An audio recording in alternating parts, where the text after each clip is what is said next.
Hello મિત્રો, જય શ્રી કૃષ્ણ. મારી હોમ કુકિંગ રસોઈની ચેનલમાં તમારું સ્વાગત છે. ચેનલ પર નવા હોવ તો જરૂરથી ચેનલ સબસ્ક્રાઈબ કરજો, જેથી મારા દરેક વિડીયોનું નોટિફિકેશન તમારા સુધી પહોંચશે.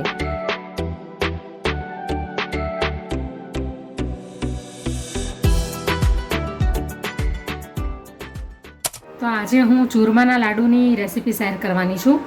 તો ચૂરમાના લાડુ બનાવવા માટે મેં 2 વાટકી જેટલો ઘરનો રોટલીનો લોટ લીધો છે, ઝીણો 2 વાટકી જેટલો.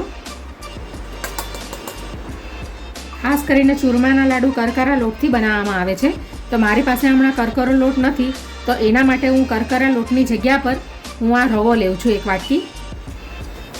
તો આપણે આવી રીતે ઘઉંના ઝીણા લોટની અંદર આપણે રવો નાખી દઈએ માપ લઈને, તો કરકરા લોટનું જ ટેક્સચર બની જશે. એટલે હવે આપણે એને મિક્સ કરી લઈએ. એટલે ઘરે જો કરકરો લોટ ના હોય તો તમે આવી રીતે રવો નાખીને પણ તમે ચૂરમાના લાડુ તૈયાર કરી શકો. એટલે 2 વાટકી ઝીણો લોટ અને 1 વાટકી રવો.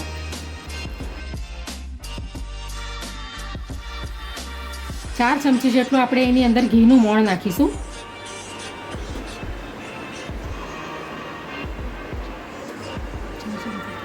હવે આપણે બરાબર મિક્સ કરી લેશું.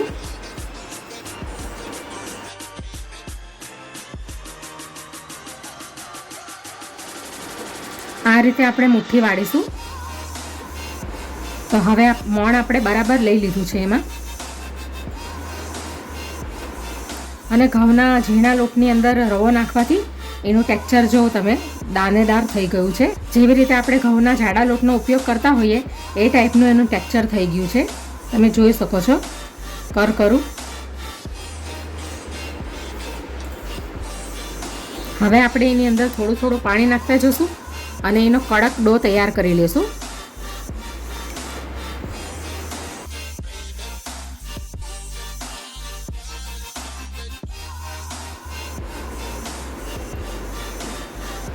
તો આવી રીતે આપણે થોડું થોડું પાણી લેતા જશું અને એનો કડક ડો તૈયાર કરી લેશું.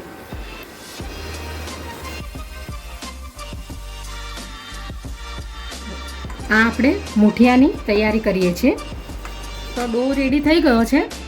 તો હવે આપણે આવી રીતે મુઠિયાનો શેપ આપી દઈશું. આ રીતે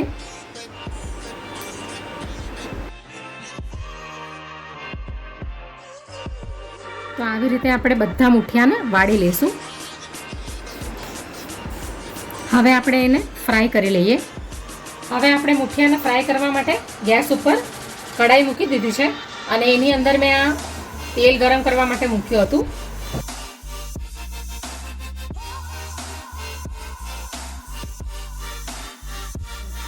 તો તેલની અંદર 2 ચમચી જેટલું મેં ઘી નાખી દીધું છે, કારણ કે પછી આપણે લાડુ ખાશું તો ખાલી તેલનો સ્વાદ આવશે. તો ફ્રાય કરતી વખતે થોડુંક ઘી નાખી દઈએ તો બરાબર એનો ટેસ્ટ આવશે. તો હવે આપણે મુઠિયાને ફ્રાય કરવા માટે મૂકી દઈશું અને આપણે મુઠિયાને ધીમા તાપે ફ્રાય કરીશું, એટલે અંદરથી અને બહારથી બરાબર ફ્રાય થઈ જાય.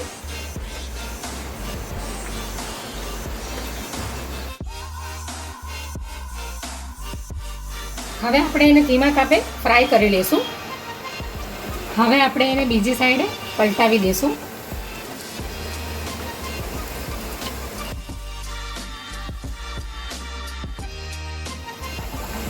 તો હવે મુઠિયા ફ્રાય થઈ ગયા છે બરાબર. હવે આપણે એને એક પ્લેટમાં કાઢી લઈએ.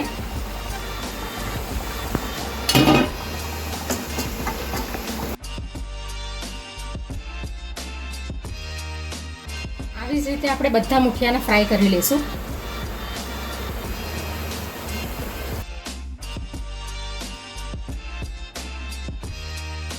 તો આવી રીતે આપણે બધા મુઠિયાને ફ્રાય કરી લેવાના છે. હવે આપણે એને ઠંડા પડવા દેશું. તો હવે મુઠિયા ઠંડા થઈ ગયા છે. તો હવે આપણે એને આવી રીતે તોડી લેશું.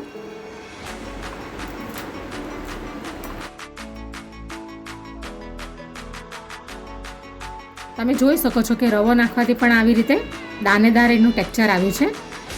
એટલે કરકરો લોટ ના હોય તો આવી રીતે આપણે રવાનો ઉપયોગ કરી લેવાનો ઝીણા લોટમાં.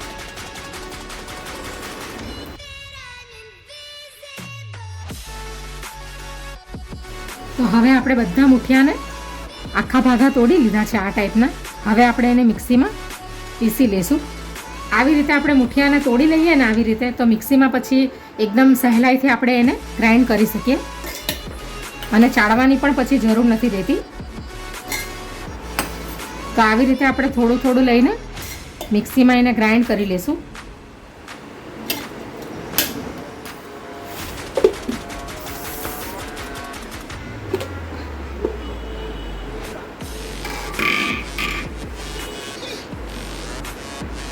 તો સરસ ગ્રાઇન્ડ થઈ ગયું છે. તો હવે આપણે એને વાસણમાં કાઢી લઈશું.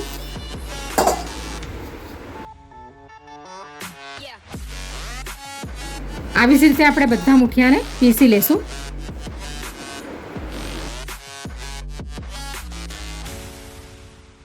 તો બધા મુઠિયાને મેં મિક્સીમાં ગ્રાઇન્ડ કરી લીધા છે. તો તમે જોઈ શકો છો કે લાડુ બનાવવાનું ચૂરમું રેડી થઈ ગયું છે. હવે આપણે આગળની પ્રોસેસ કરીએ.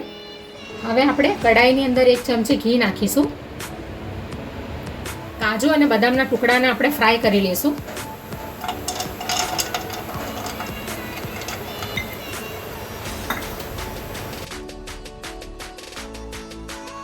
બે મિનિટ આપણે એને સેલો ફ્રાય કરી લઈશું, એટલે સરસ એનો ટેસ્ટ એકદમ ક્રિસ્પી આવશે લાડુની અંદર.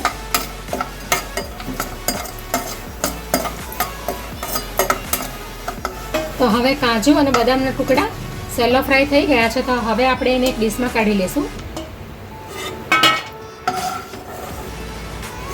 તમારે એને ફ્રાય ન કરવા હોય તો પણ તમે એને એમ જ ટુકડા કરીને નાખી શકો.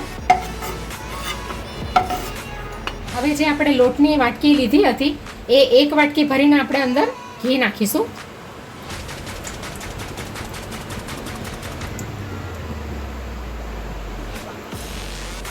એટલે મેજરમેન્ટ આપણે 2 વાટકી ઝીણો લોટ લીધો છે મેં ઘઉંનો, 1 વાટકી રવો લીધો છે.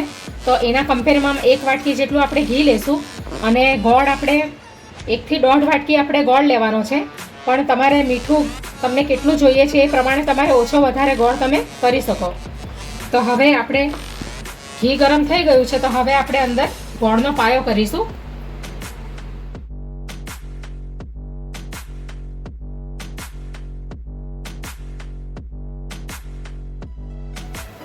તો હવે આપણે ગોળને ઘીની અંદર મેલ્ટ કરી લેશું અને એનો પાયો રેડી કરી લેશું. આપણે મેજરમેન્ટ જોઈએ તો આપણે 2 વાટકી જેટલો આપણે ઝીણો ઘઉંનો લોટ લીધો છે અને 1 વાટકી આપણે રવો લીધો છે. તો એના કમ્પેરમાં આપણે 1 બાઉલ જેટલો આપણે એ જ વાટકી ભરીને આપણે ગોળ લઈ લઈશું અને એ જ વાટકી ભરીને આપણે ઘી લઈ લઈશું.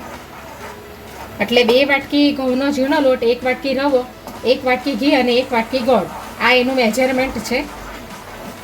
તે છતાં તમારે ગોળનું પ્રમાણ થોડુંક વધારે નાખવું હોય ગોળ અને ઘીનું તો તમે નાખી શકો. તો હવે ગોળ મેલ્ટ થઈ ગયો છે.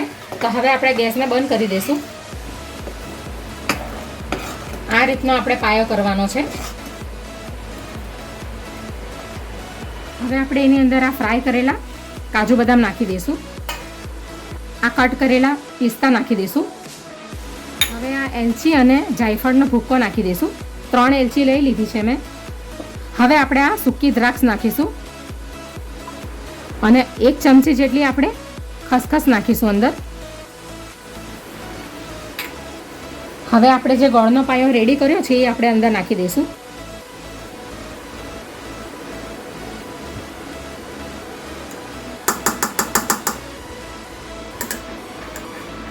હવે આપણે ગોળના પાયાની સાથે આ મુઠિયાનું જે મિશ્રણ આપણે રેડી કર્યું છે ચૂરમું, એ આપણે મિક્સ કરી લઈશું બરાબર. હમણાં આપણે એને જારા વડે જ મિક્સ કરીશું કારણ કે ગરમ છે. ઠંડુ થાય એટલે આપણે એને હાથેથી મિક્સ કરીને લાડુ વાળી લઈશું.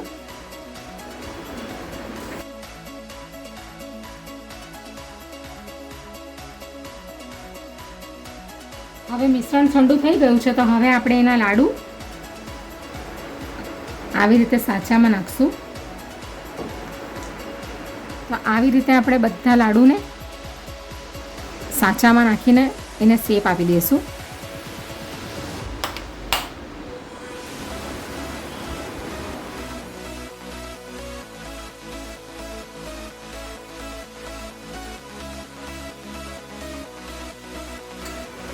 હવે આપણે થોડાક લાડુને હાથથી ગોળ વાળી લેશું આ રીતે.